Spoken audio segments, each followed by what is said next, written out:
I guess the biggest mistake I've made as, well, teacher and administrator is mistaking people's noncompliance for attitude as opposed to a lack of skill or a lack of understanding of what was really important.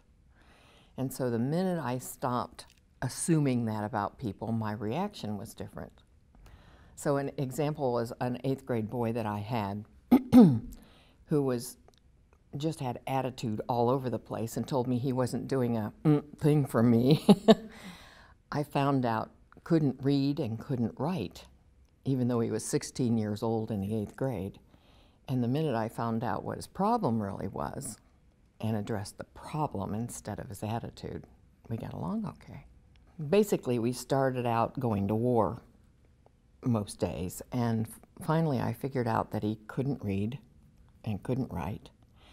And so, because he had so much attitude, though, I couldn't approach it by giving him different things to do than the rest of the kids, because he would have fought the I don't want to look different thing.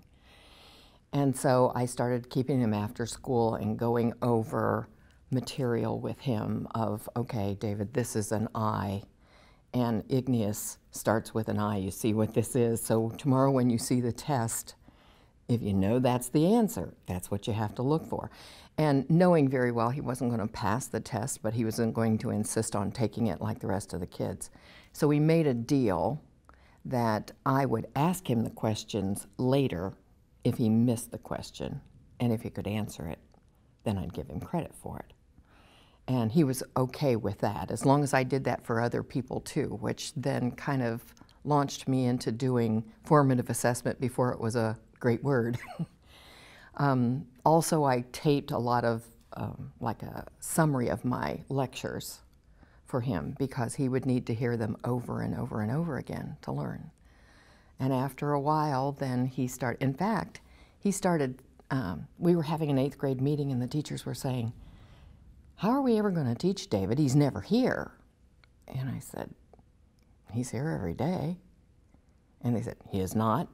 Well, what we found out is he's sneaking into school, coming to science class, and sneaking back out again, because he didn't feel weird and like one down in that, because of the way I just ran that class. So that was a big learning experience for me.